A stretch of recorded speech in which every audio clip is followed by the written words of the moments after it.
UDF അങ്ങോട്ട് ഉണർന്ന് പ്രവർത്തിക്കുന്നില്ല. ഒന്നാം പിണറായി സർക്കാരിൻ്റെ കാലത്ത് ഒട്ടേറെ വിഷയങ്ങൾ, ബ്രൂവറി വിഷയം, അതുപോലെ തന്നെ സ്പ്രിംഗ്ലർ, അങ്ങനെ കുറേയേറെ വിഷയങ്ങൾ ഉയർത്തിക്കൊണ്ട് വന്നു. അത് ഉഷാറാക്കി. എന്നിട്ടും അന്ന് തിരഞ്ഞെടുപ്പിനെ നേരിട്ടത് വെല്ലുവിളികൾ നിറഞ്ഞ സാഹചര്യത്തിലാണ് LDF. എന്നിട്ടും അവർ ജയിച്ചു വന്നു. പക്ഷേ ഈ ടേമിൽ, രണ്ടാം പിണറായി സർക്കാരിൻ്റെ ടേമിൽ ഒട്ടേറെ വിഷയങ്ങൾ കയ്യിൽ വന്നു, കൺമുന്നിൽ വന്നു. എന്നിട്ട് പോലും അത് വേണ്ട രീതിയിൽ പ്രയോജനപ്പെടുത്താൻ സാധിച്ചില്ല. പേരിന് പോലും ഇപ്പോൾ ഈ സ്വർണ്ണപ്പാളി വിഷയം വന്നു ശബരിമലയിൽ.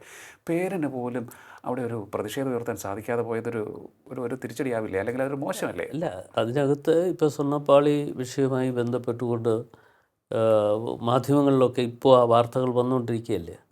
ഞാൻ എൻ്റെ ഒരു അഭിപ്രായം ഞാൻ പറഞ്ഞു. ഞാൻ ഇന്നും മാധ്യമ സുഹൃത്തുക്കൾ എന്നെ കണ്ടപ്പോൾ അവരെന്നോട് ചോദിച്ചു. എൻ്റെ ഒരു അഭിപ്രായം ഞാൻ പറഞ്ഞത്, ഇത് CBI കൊണ്ട് അന്വേഷിപ്പിക്കണം, എങ്കിലേ ഇതിൻ്റെ കള്ളക്കളികൾ പുറത്തു വരികയുള്ളൂ.